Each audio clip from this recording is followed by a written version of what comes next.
Hi everyone. Look, I really I'm very happy to be here today. I really welcome the transdisciplinary nature of the conference. Um, I have changed the title of the intervention as while I was writing the paper, I became increasingly unsatisfied um, with the framework, with the nighttime economy framework, particularly if applied to cities of the so-called global south. Um, anyway, so I hope that my intervention will function as sort of net, as a spider web to link some of the issues highlighted in the previous interventions, also linked to some of the topics highlighted by Will Stroh earlier. So today I want to discuss why it is important to decolonize the night. So my view is that a lot of the issues of inequalities related to nighttime and nighttime studies are driven by discourses about decolonization. For example, so we know also from the recent protests of the Black Lives Matter movement, the deep connections between racism and inequalities, especially in terms of policing and police brutality, but also issues of inequalities in the labor market at night, and how these inequalities manifest spatially. And here we can think about housing, local government spending, and so on and so forth. So following from this, I want to argue that the problem we are facing when we talk about nighttime and issues of inequalities is that in order to decolonize the night, we also have to democratize it. And to do so, in this presentation, I will explore two areas of research. First of all, I will examine the relationship between colonization, nighttime, and between decolonization and democracy in the works of Achille Mbembe and Joel Olsson, which has a book called The Abolition of White Democracy. And secondly, I will look into the concept of popular economies in the works of Abdulmalik Simon and Veronica Gago. So this is a bit the story behind my title, Good Night, White Night, which is reference to the anti-racist slogan, Good Night, White Pride. And here I have to thank my friend and neighbor Lucas for coming up with this title. So I also would like to add that in this intervention, I'm presenting some of the results, theoretical findings of two papers I'm working on at the moment. So one paper that I'm writing with Enora Robin on the decolonization of nighttime, and the second article I'm writing with Rahel Zeus on the notion of democratizing the night, which I presented at the conference Night Spaces, Migration, Culture and Integration in Europe, organized in May by Lo Marshall and Ben Kampkin. Okay, so let's move to the two areas of research that I mentioned. So the link between night decolonization and democracy. I will start with this. So I want to offer you a different understanding of the night that comes from decolonial studies, and particularly from the work of Achille Mbembe. In his book, Sortir de la Grande Nuit, so Exiting the Big Night, which was published in 2013, Mbembe equates the night with the time of colonization. So he paraphrases a quote from Frantz Fanon in The Wretched of the Earth. And Mbembe argues that exiting the big night requires a conscious process of provincializing Europe. And I think this is a very interesting metaphor, that the night equals to colonization. But obviously, it's more than a metaphor. Later on in the book, Bembe picks up again this idea of the night as a metaphor for colonization, and argues that the night is also the political endpoint of the Western world. The Western world, Europe, argues Bembe, is literally the place and the time of the night, because the night rises in the West. And in this sense, Bembe argues that the political end, the trajectory, if you want, of the Western world is the long night of colonization. So for Bembe, exiting the night means doing away with Western colonization. But how do we exit from this night? And I think that this notion of the night that here is conceived negatively is an interesting one. And it does not mean, obviously, in my view, that we should abolish the night altogether. This is not what I'm trying to argue here. My point is that we should exit a certain type of night, the colonized night, and create a different type of night, the decolonized night. But how do we do that? How do we shift from a colonized night to a decolonized night? So Bembe has some answers. He argues that decolonization in Africa and elsewhere is key for the decolonized community. But this community, says Bembe, has to uptake and confront the democratic challenges that lie ahead the continuous struggle for decolonization. So in other words, the process of decolonization must be accompanied by a process of democratization. So I want to expand on this idea of decolonizing the night by democratizing it. And I would like to use some notes from this brilliant book by Joel Olson, The Abolition of White Democracy. So I believe that if we want to exit the decolonized night, we have to talk about whiteness and white privilege. Talking about the US, Olson argues that racial oppression makes full democracy impossible, but it has also made democracy possible. And this is far from being a paradox, because democracy in the US rose with the rise of slavery and segregation.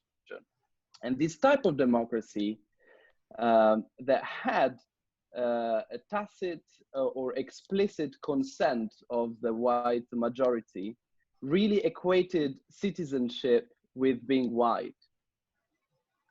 So racial oppression was conceived in terms of a cultural conflict rather than a problem of power.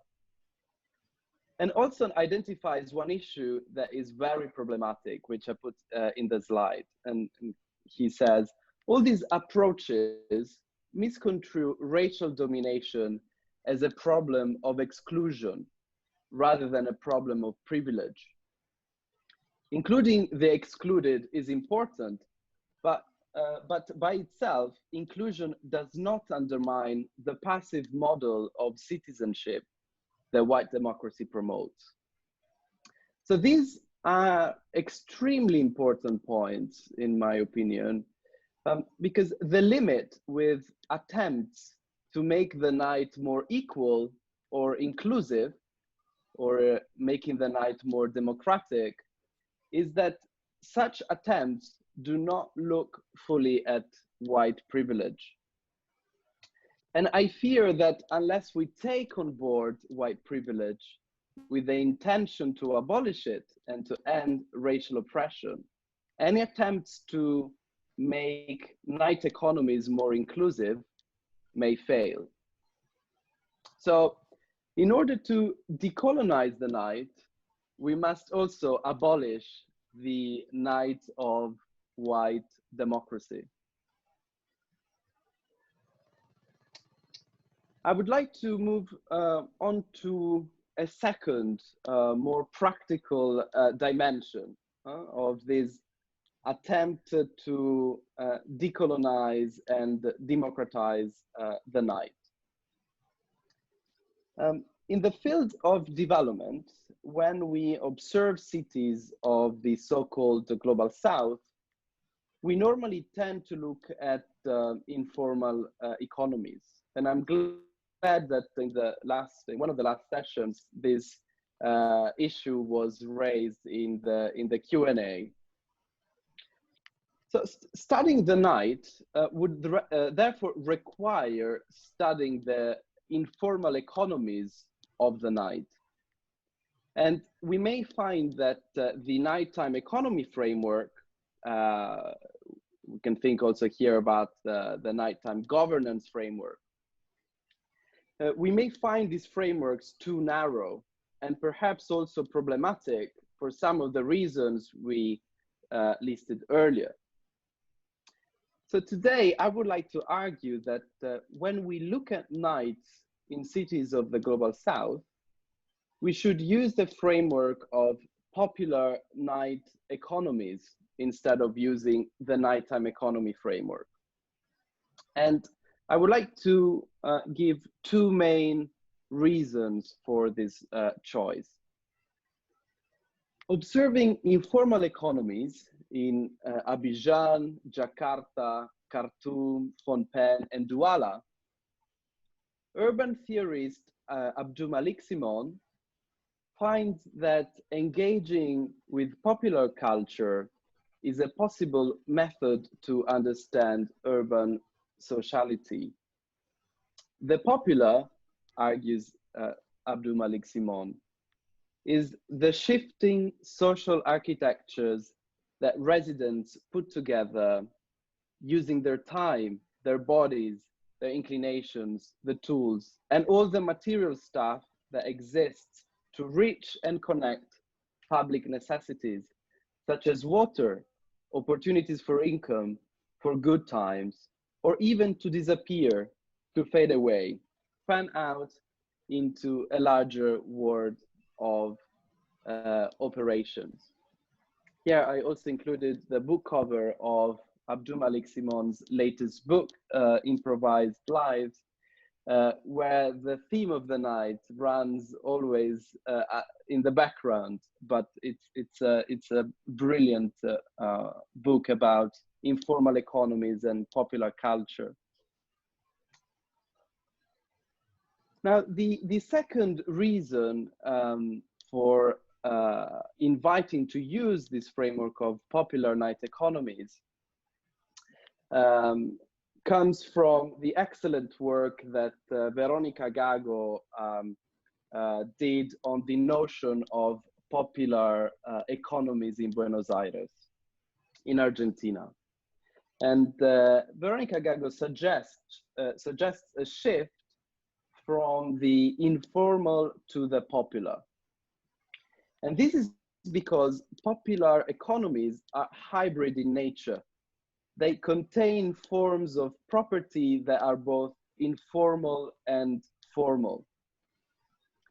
So if we look too narrowly at the informal, the risk is that we are going to disregard how the informal is actually directly linked to, the private sector, markets, and also governments.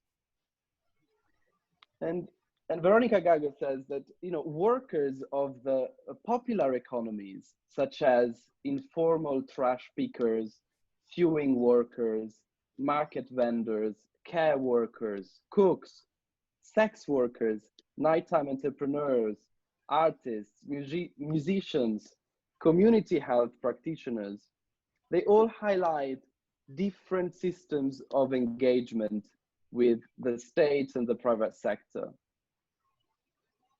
We also know, and I think this is another interesting point, how land use is also hybrid in many popular neighborhoods. According to Abdul Malik Simon, popular spaces are often used in many ways. Yeah, so what we have perhaps in cities of the so-called global north, where a club is a club, a nighttime venue is a nighttime venue. In many other cities, houses pretend to be workshops, or factories pretend to be hotels, offices try to be homes, and so on and so forth. So I think that the shift from the informal to the popular is really important if we want to engage meaningfully and in an egalitarian way with the urban nights of many cities in Africa, Asia, and Latin America. So I'm now gonna move to the last part. As you know, we're all very tired after a full Zoom day. So the framework I propose looks at the decolonization of the night as a way to address issues of racial oppression and white privilege. And here I suggest two propositions. So at the practical level, I suggest using the framework popular night economies as a way to study informal economies and popular culture. The traditional nighttime economy framework may not work fully in studying the night of cities of the so-called global south. On the contrary, and this is my second proposition, in order for the night to be decolonized and democratized, we have to abolish white nights. As I've briefly explained with the book, The Abolition of White Democracy, the idea that in order to address nighttime inequalities, we should make economies more inclusive may not fully address issues of racial oppressions and white privilege, which are key to democratize the night. So to conclude, saying good night to the white night can be seen as one of the struggles for the decolonization of cities and nighttime studies. By doing so, we may be able to pursue forms of egalitarian engagements in the popular night economy of many cities. And thank you for listening.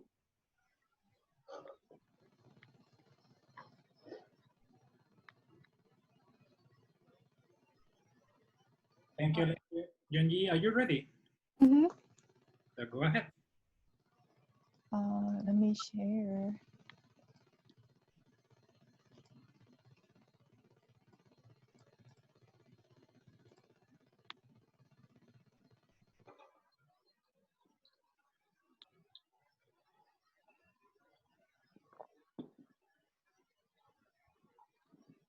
Can you see the first page? We can do. Okay.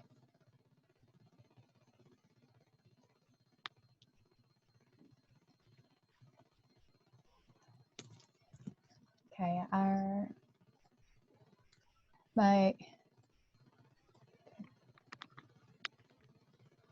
sorry. Move this here. My presentation is structured with three bodies of contents. I first critique how Seoul municipal government's 24 city initiatives and nighttime policy have been configured by a limited understanding of night. And then to support my critique, I present underrepresented nightlife in a series of 24-hour city initiatives. I focus on three practices and relate them to the geographical context of Seoul. And then I finally concluded by highlighting that nighttime consumption is not a simple matter of individual free choice or cultural trend of an advanced society. Instead, through this case, I argue that nightlife is deeply connected to the society, and it can be part of how our individual practices are forced and configured by society as well. Oh.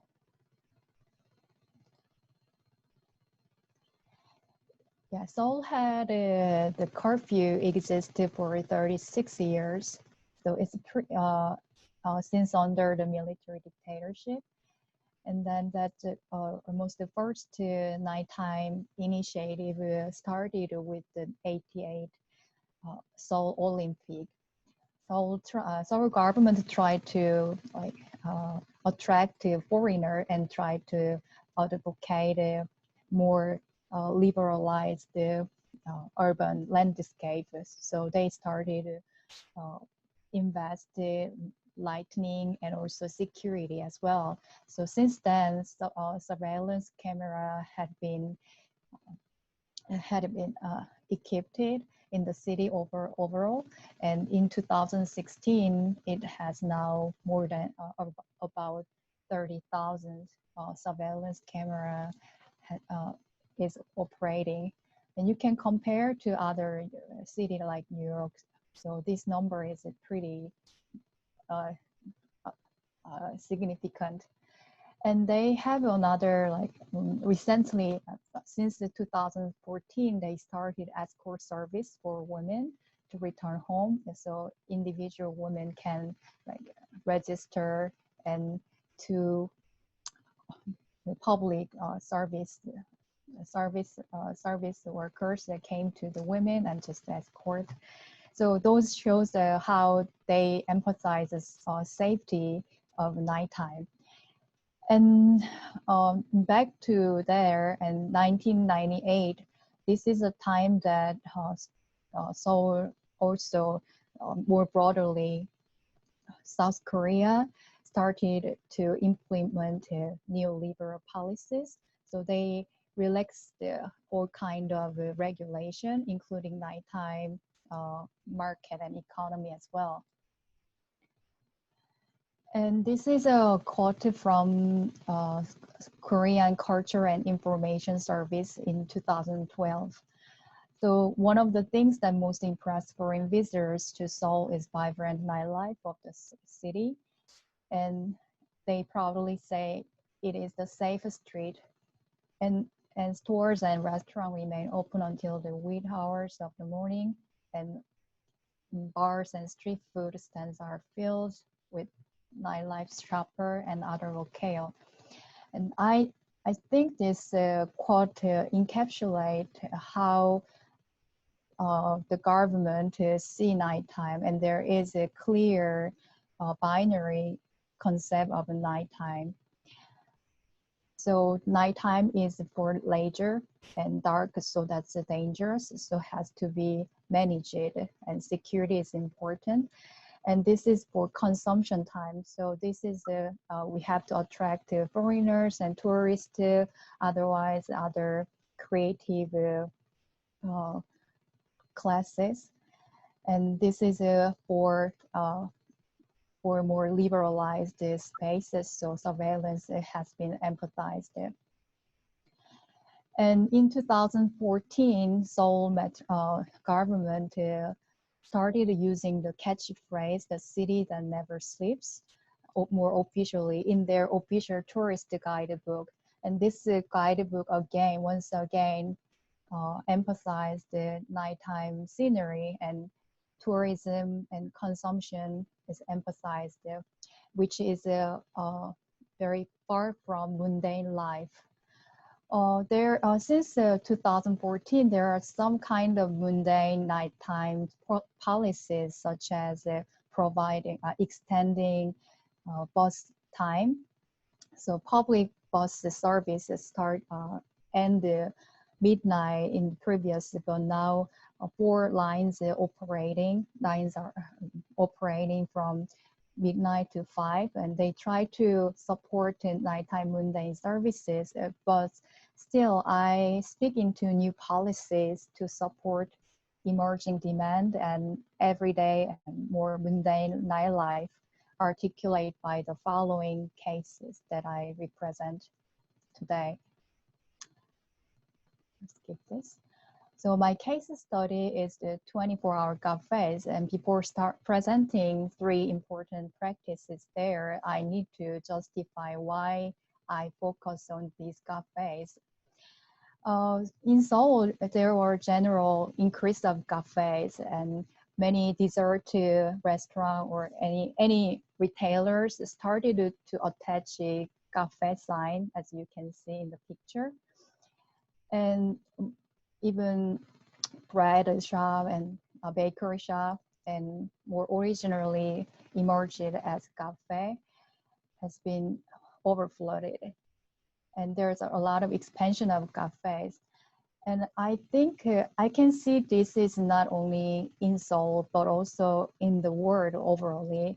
There has been a lot of the cafe industry growing, like coffee, with the rise of the coffee trade. There's a lot of cafe industry emerged. But what I focused was the cafe space become more everyday spaces by extending their operating time. So this time I observed again different type of a sign that is 24. So many cafes that is already defined themselves as cafe started to attach a 24 sign, and cafes become very unique and particular landscape of a nighttime nightscape of Seoul. And this brand is one of a Korean originated brand.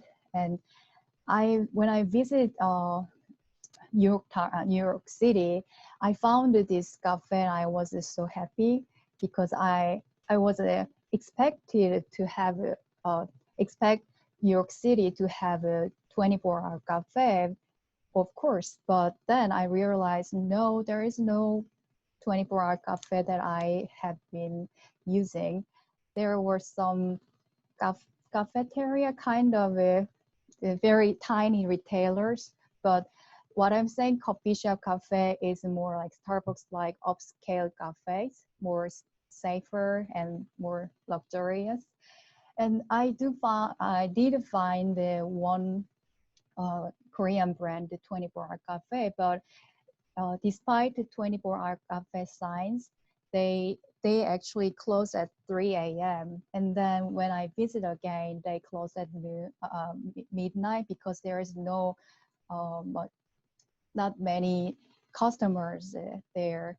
And then they permanently closed within 2 years.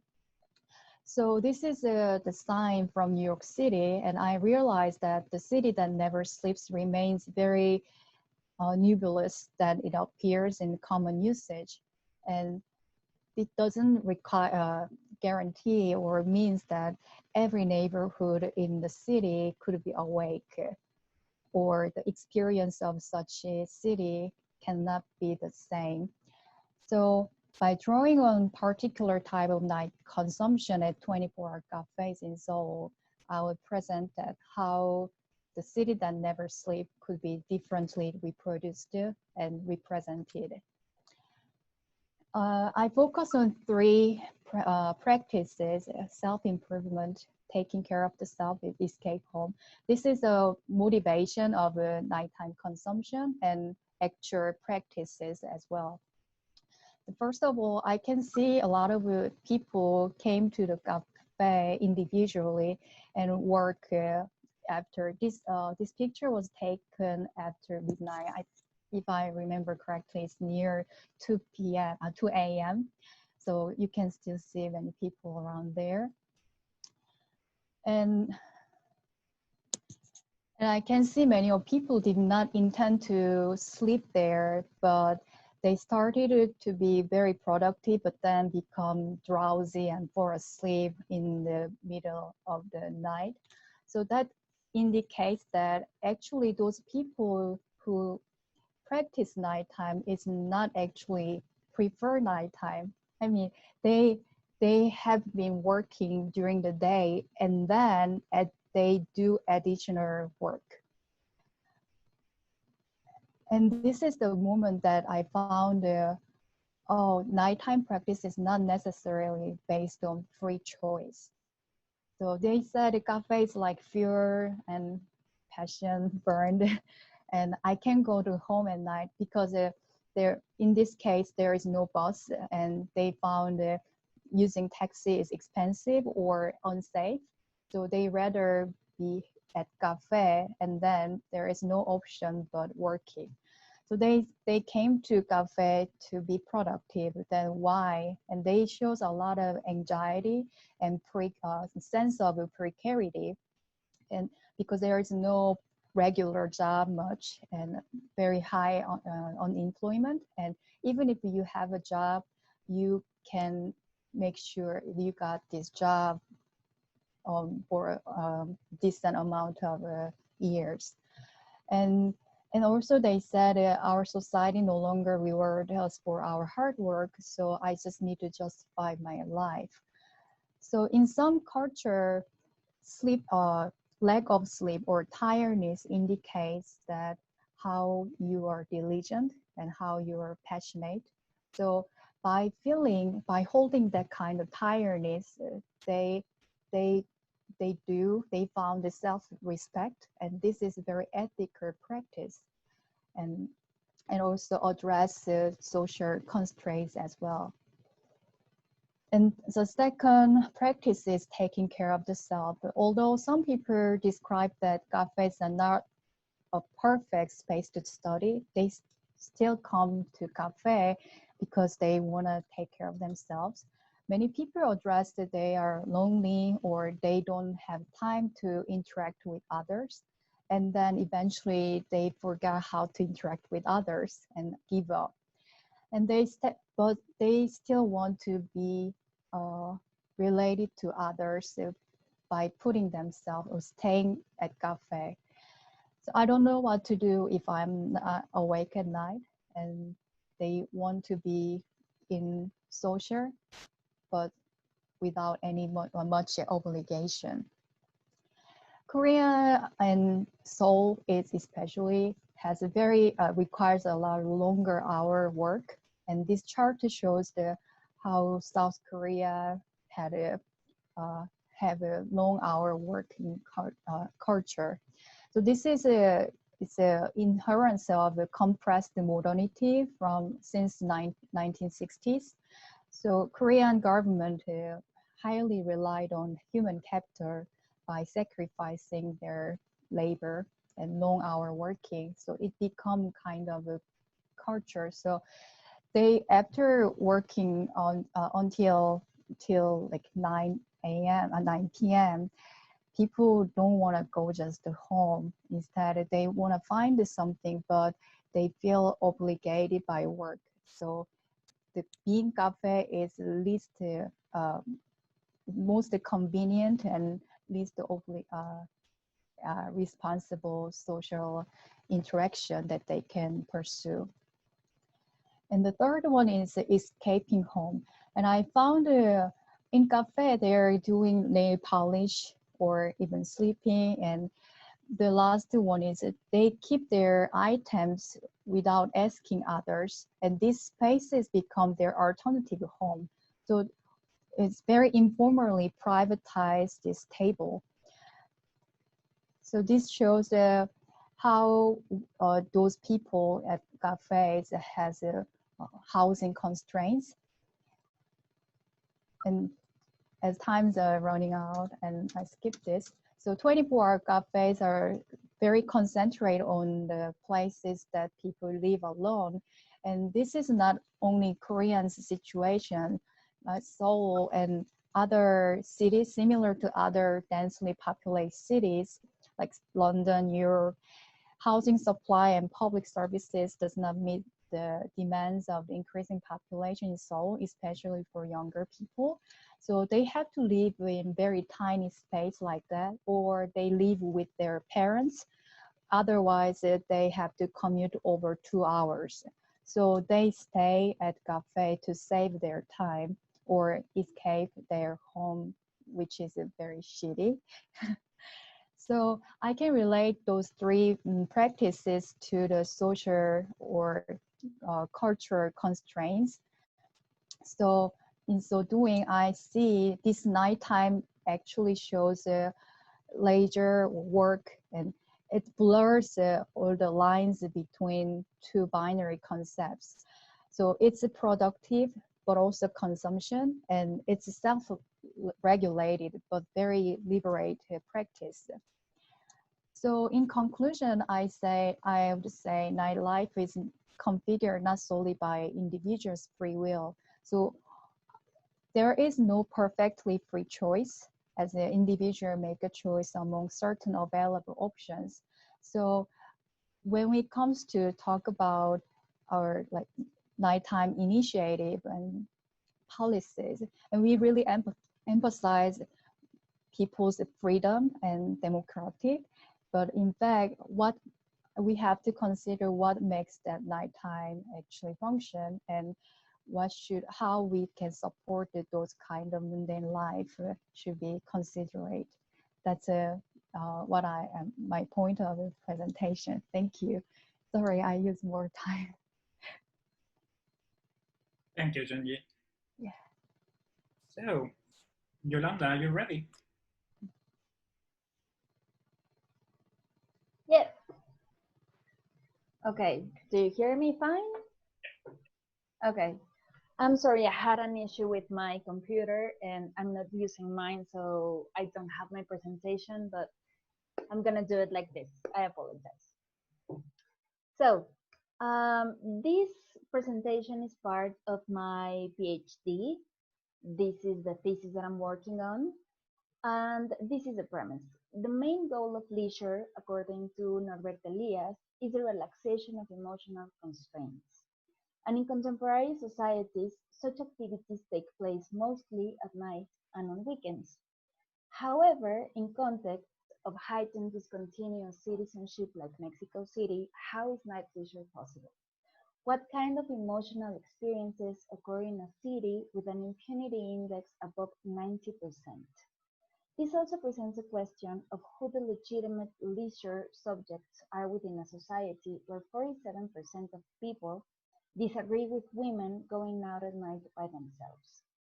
In this work, I aim to understand, first of all, how the emotional experience of night leisure and access to night leisure itself differ according to the position various actors have in their social world, specifically depending on their gender.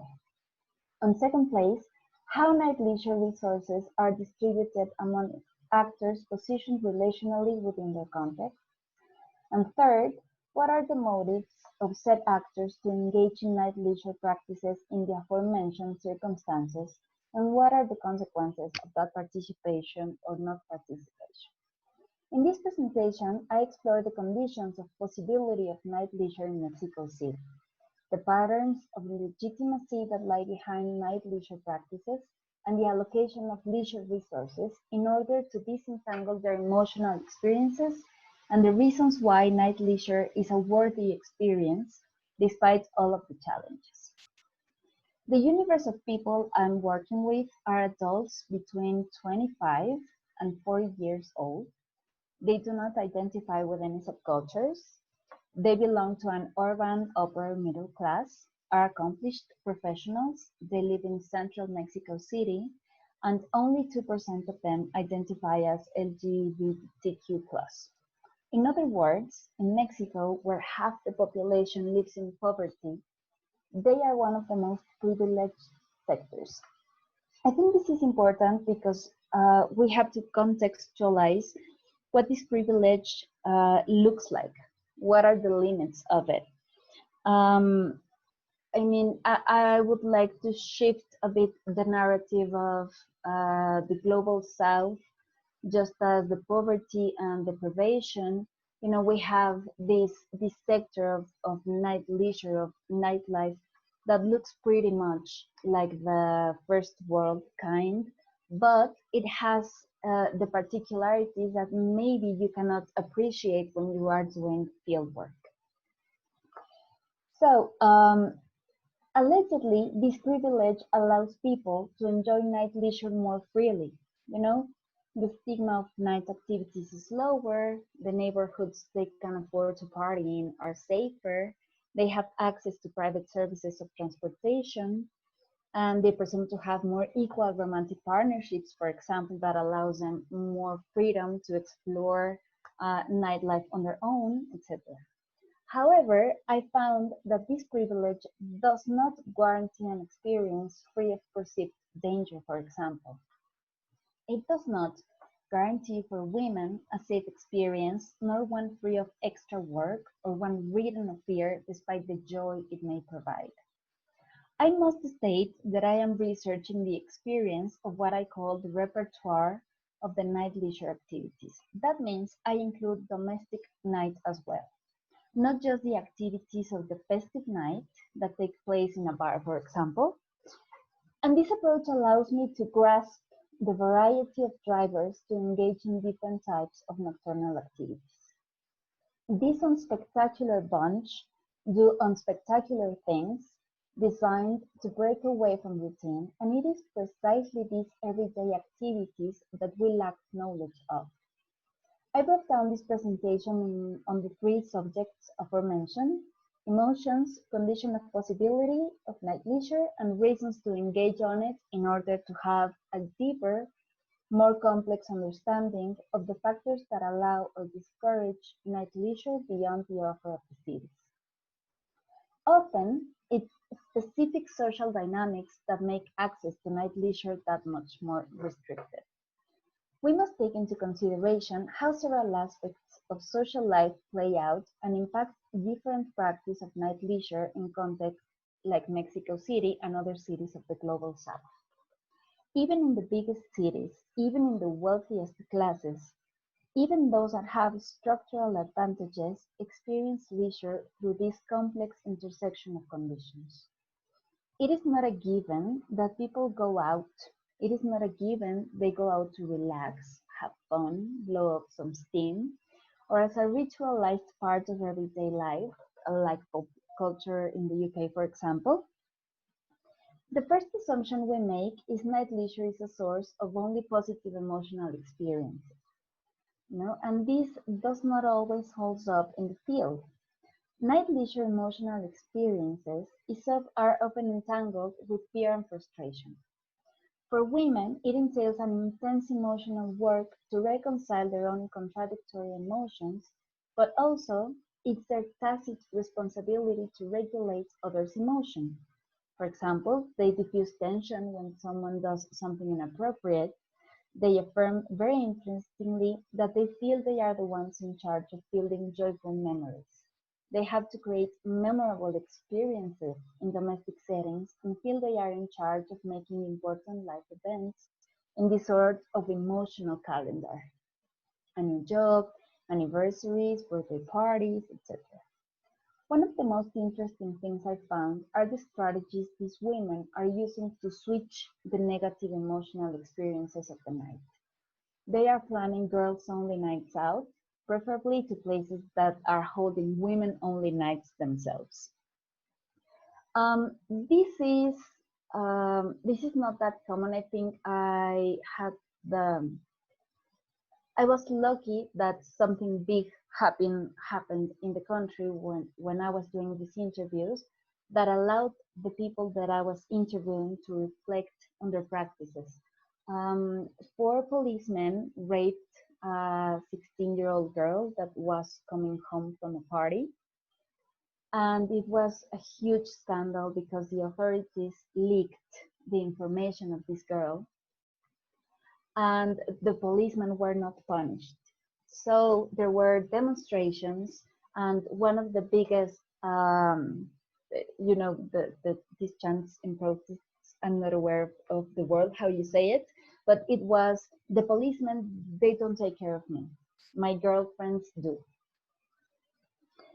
So this allowed the women that I was interviewing the possibility to question all these practices that they had interiorized. And they started thinking about how they were raised to go out only if a guy was with them, how they weren't given the same freedom, for example, that their brothers were, and how this played a dual role. They were being protected, but at the same time, they were being restricted. So this strategy of going out with their girlfriends does not only impact on the experience of just one night. It propels the discovery of a new city, the state they start owning their city. They start owning their city. Their steps taking care of each other instead of the constant struggle of the act of taking care of themselves, and the deeply rooted message that traditional families give where women have to be taken care of. The possibility of joy as a durable emotion instead of fading pleasure emerges as a result of the exploration of the urban night of women in the company of other women. This may seem odd, but in Mexico, and I think also in Latin communities or other more conservative communities in other countries, because of the economic situation and also the social structure, young people live with their parents until they are, in average, 28 years old. And that's for the educated middle class. So this exploration of the city, this conscious exploration of the city with other women, and not with a partner or another man, is a salient event and truly transforms not just the nocturnal urban experience, but how they understand their agency, their right to joy, the obligation to themselves to provide, as one of them said, emotionally healthy night leisure. This statement shows not only the process of young women in the city, but which people whose bodies have the legitimate monopoly of pleasure, and how it can, must, and is being disputed. Night leisure, then, can also be understood as a form of self-care and the loving care of others. This social structure that I'm talking about, where women are not only more vulnerable, but they are also illegitimate subjects of joy, allocate unequally what I call the resources of night leisure that end up being conditions of possibility. These resources can be money. Parents, as I was saying, give their male children more money to spend on leisure. Permission, a car, even private transportation can be very, very dangerous in the city. As people grow up with this system of resource allocation, it is very hard to imagine and practice different configurations once they reach adulthood. Women state they are constantly negotiating this kind of hidden permission with a lot of people in their lives, even if they are financially independent, full-grown women. Their partner, their parents, if they don't have partners, themselves through the idea of reputation, themselves through the emotion of fear, with others through that same mechanism. Money, who pays for who, and what kind of night leisure they can participate individually, is also a big part of negotiation between couples. These are progressive couples where they both have incomes, where they can live each in their own house, and who work hard to create more equal partnerships. This is a constant struggle even between them. These are somewhat recent phenomena in Mexico City, and they are a result of a transformation in the structure of nuclear families that not only change the structure of families themselves, but the social structure as a whole. These people are questioning what kind of family they want, if they want one, and as they often choose not to get married and not to have children, their main resource of support are their friends.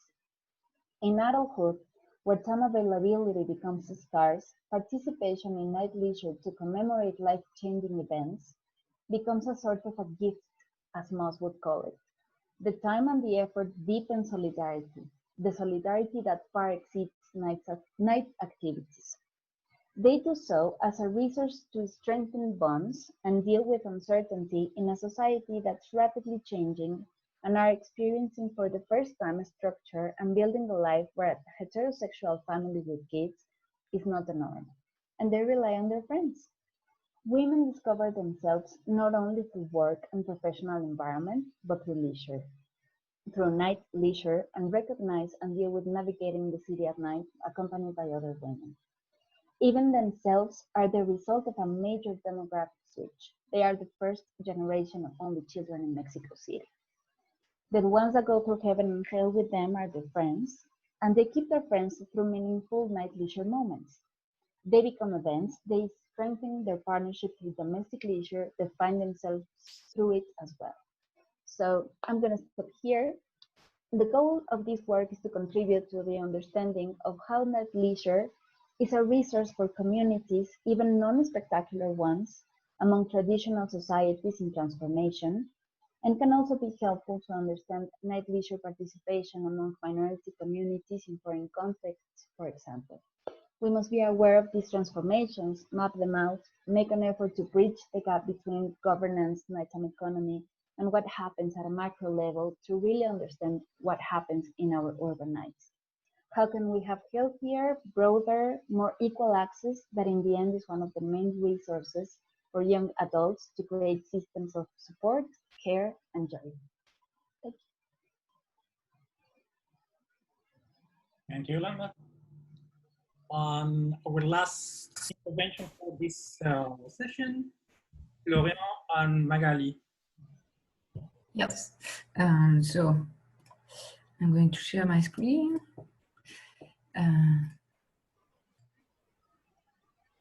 Is it okay? Great. So thanks for inviting us and letting us present our work. So in this presentation, we will deal with the instrumentalization of the urban night by authorities by analyzing the case study of Reims Grand Centre. So to begin, just a few words to present the main characteristics of the city of Reims. So it is an intermediate city which regroups 180,000 inhabitants located in the northeast of France, close to Paris, and it's a university city which regroups 31,000 students. However, the city is often considered a sparsely animated city, and urban nightlife is frequently described as poorly developed. In this context, for the past 10 years, public actors have the policy takes place in broader movement observed in Europe since the 1970s of recapturing urban centers. So a lot of researchers have tackled this issue, demonstrating that these policies led to a transformation of the uses of space during the day. But the nocturnal dimension of these projects have rarely been studied. As for research dealing with the urban night, it has long been highlighting the lack of consideration of nighttime in urban planning, but this reality is beginning to change. So this leads us to interrogate how an urban project can play a role for improving and managing urban nightlife. So the case study considered in this communication, the Reims Grand Centre project, reveals an oscillation between two trends. On the one hand, a real effort is being made to take nighttime into account, and this underlines a major evolution in the city's nighttime planning. On the other hand, the night is being instrumentalized as the question of the attractiveness of space dominates. So the use of the term instrumentalization here does not refer to the recuperation of nighttime activities by city councillors or city planners, but as Elsa Vivant noted it in 2007, it refers to the fact of using a common frame of reference for action in which the urban nocturnal events and cultural facilities are tools for regenerating an urban space without necessarily taking into account the local cultural context. So the methodology used here is mixed, combining the reading of operational documents related to the urban project, field observations, and interviews with the main actors of the project. So in order to situate the Reims Grand Centre project, it is necessary to go back to the context of Reims. Over the last 10 years or so, two major phases of urban center recapture have been implemented in Reims. Firstly, a major redevelopment of public spaces has been carried out following the arrival of the tramway in 2011. This project has changed the geography of the city at night because historically the nightlife was concentrated on the Place d'Erlon here, and in the last decade it has also developed on the Place du Forum here, and the Port Sec here. So this geographical extension of nighttime activities has led to a diversification of atmospheres, and the change of local council in 2014 has brought to a strong transformation of the urban strategy. Because since then, the Reims Grand here in the city center have been concentrating. Oh, can you hear me? They are saying my connection is unstable.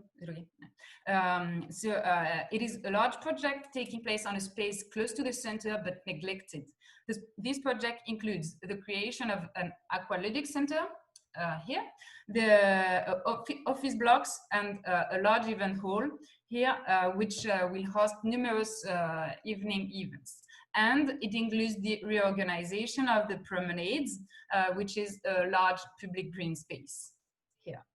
To present the project, so this project, this is a project that took nighttime uses into account, but it would be an exaggeration to say that the promenades project was designed specifically for the night. As in any urban project, the daytime was a priority, the main objective being to encourage people to use this space during the day. So to do so, the project includes sports, leisure, or conviviality furnitures, such as picnic tables, hammock, and a water mirror. However, unlike many urban projects, in particular, the subject of lighting appeared in the call for proposals. And in this document, the urban services of the city asked the architects to propose a, I quote, flexible, evolutionary, original, and ambitious lighting plan for public spaces. However, this is the integration of a lighting designer into the group chosen to design the project that initiated a real reflection on the nighttime dimension of the project.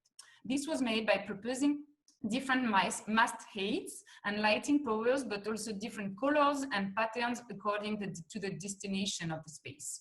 This contributed to enhance the comfort for users.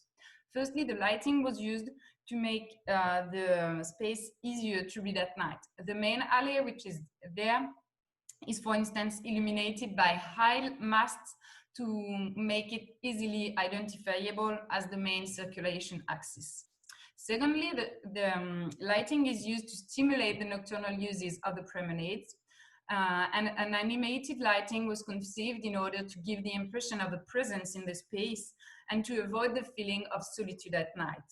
For instance, the water mirror in each water a lighting in order to, I quote the landscaper, give an effect of movement.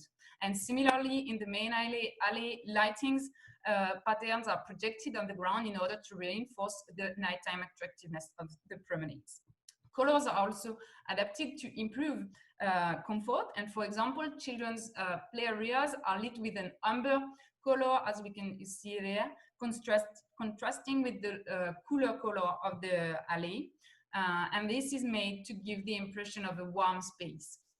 Moreover, the lighting is designed to be evolutive in order to adapt to the uses, and the color and intensity varies according to the time of week and the time in the night, and can also change throughout the year to adapt to the seasons. So these changes have considerably improved the comfort of users for the promenades at night, because prior to their development, this avenue was considered to be unreassuring at night, as it was very dark, as we can see on the photo. Several elements can explain this specific consideration on nighttime in this project.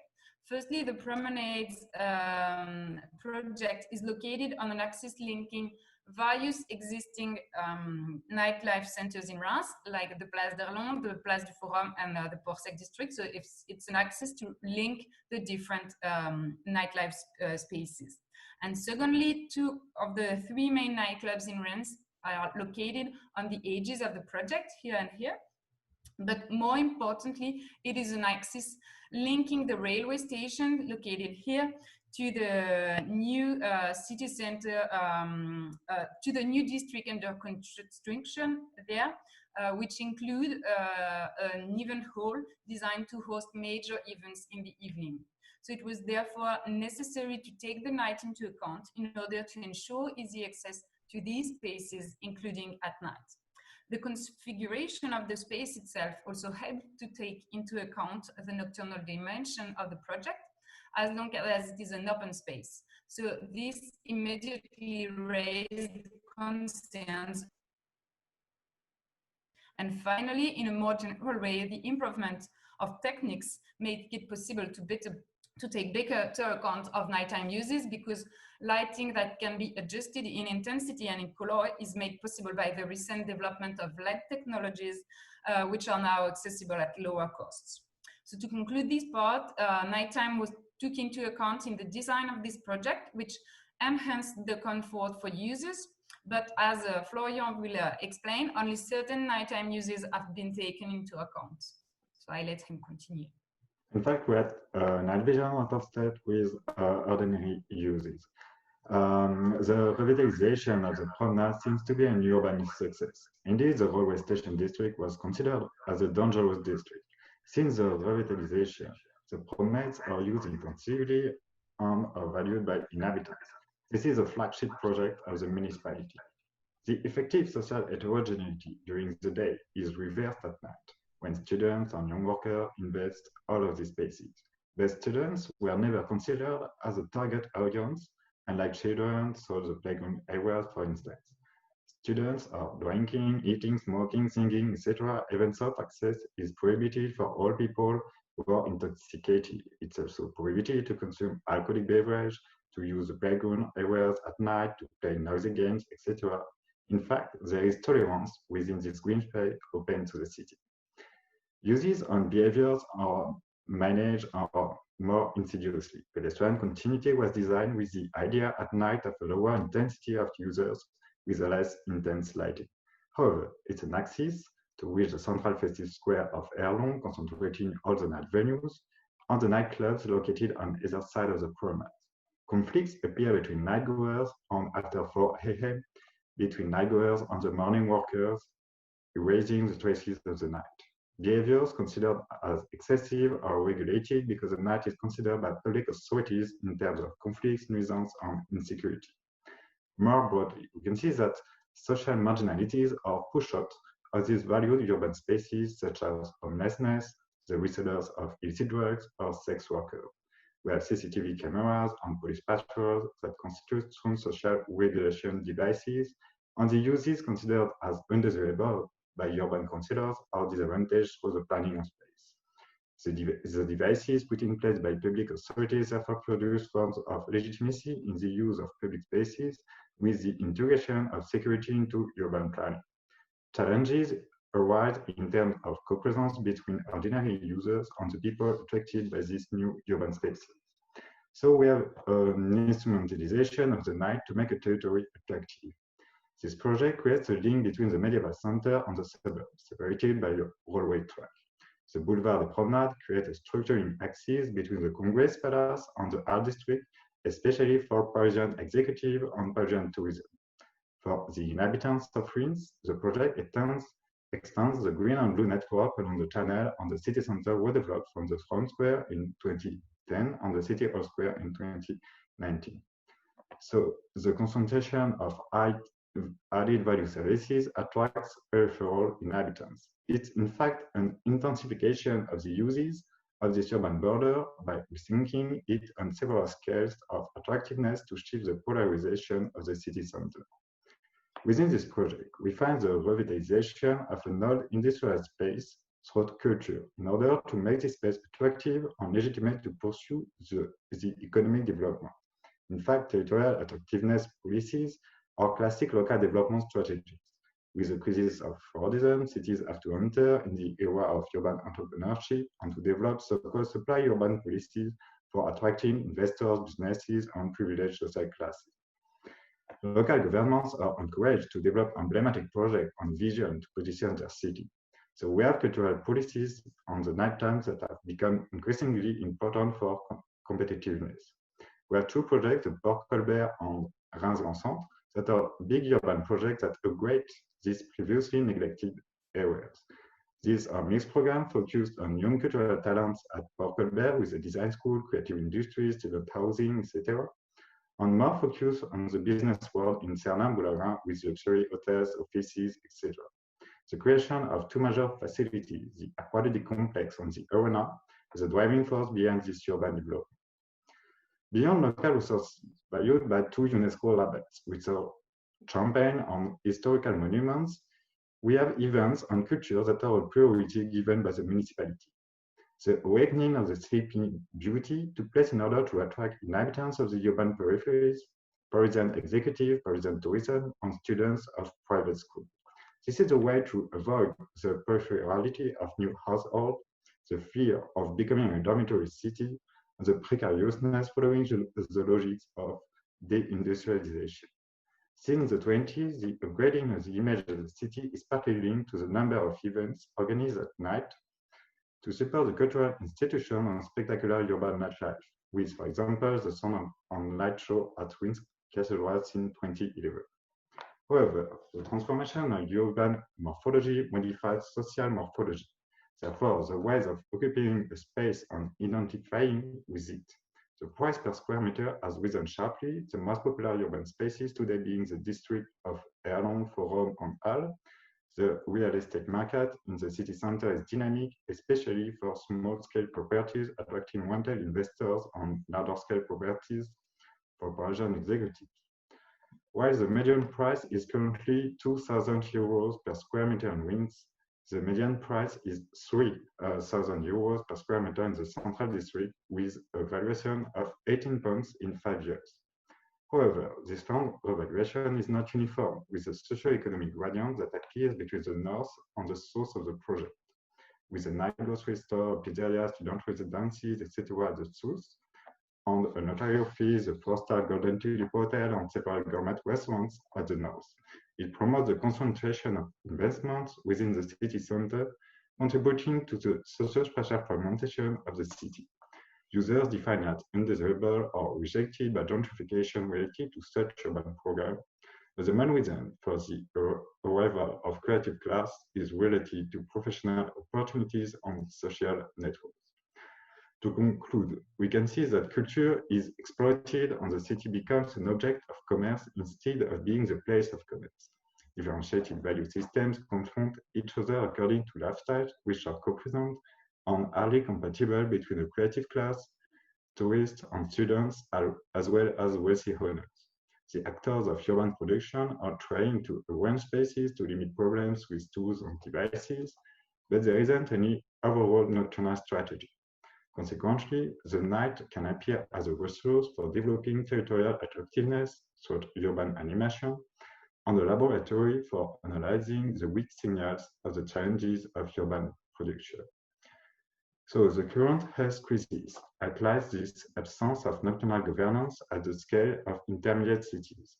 The structural difficulties of the night entertainment industry sector highlight a conflict between small so-called creative companies and large business-oriented companies.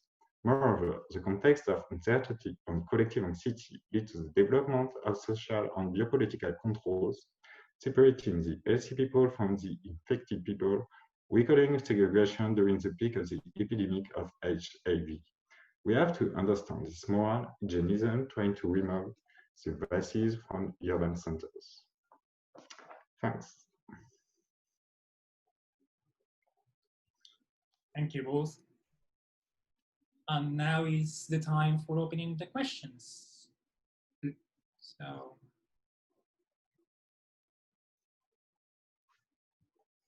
I'm not sure who is sharing the, Magali, if you could stop sharing your screen, we will appreciate.